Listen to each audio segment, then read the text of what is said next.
आज की कहानी है कामी मकान मालकिन, जिसको लिखा है वैभव मिश्रा ने। शहर में सोनू किराए के मकान में रहता था और कुछ दिन के बाद वहां मकान मालिक की एक रिश्तेदार रेखा रहने के लिए आई। वो बहुत खूबसूरत थी।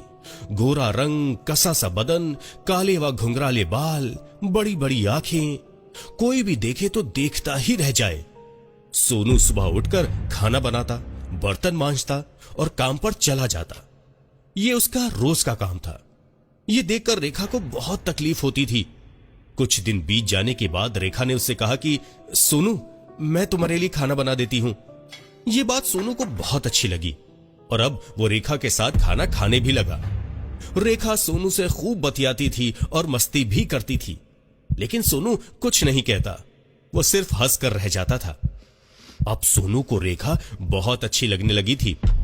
एक दिन उसने हिम्मत करके रेखा की गाल को छू लिया। रेखा हंस कर रह गई और कुछ नहीं बोली। सोनू को यह देखकर बहुत अच्छा लगा।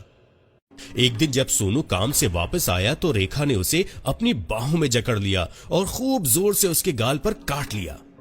सोनू सिहर कर रह गया और बाहर चला गया। धीरे धीरे दोनों में नजदीकियां बढ़ती गई। एक दिन की बात है कि सोनू काम से लौटा तो उसने देखा कि रेखा दरवाजे पर खूब सज धज कर खड़ी थी। वो सोनू को अंदर नहीं जाने दे रही थी। और सोनू ने भी सोचा कि जो होगा देखा जाएगा। उसने रेखा को अपनी बाहों में भरकर उसके गाल पर ऐसा काटा कि दांत के निशान बन गए।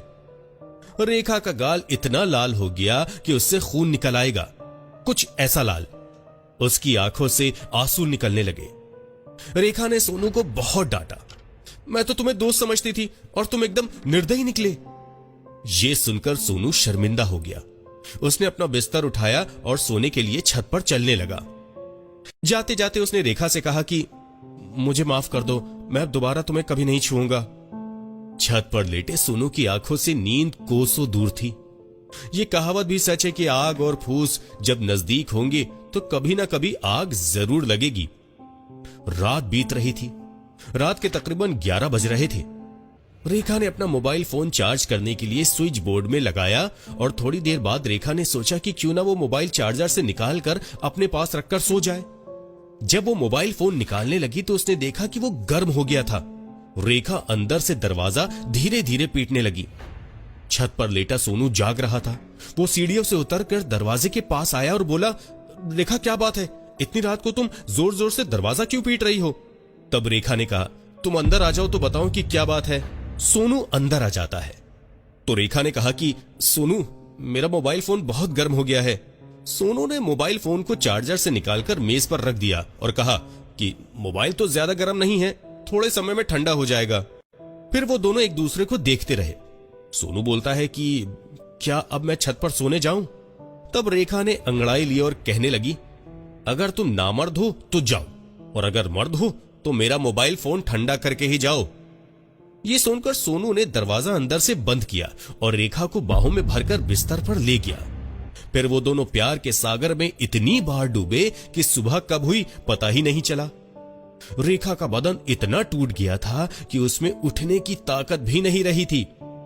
कुछ दिनों के बाद रेखा अपने गांव चली गई और सोनू को उसी मोबाइल फोन से फोन किया जो उस रात गर्म हो गया था। फोन पर ही रेखा ने शादी करने का इरादा जताया तो उसने कहा, प्यारे सोनू, अब तुम घर चले आओ। सोनू उसके गांव गया और दोनों ने एक मंदिर में जाकर शादी कर ली। इसके बाद वो हंसी खुशी अपनी जिंदगी बिताने लगे। तो ये थी आज की छोटी सी लव स्टोरी।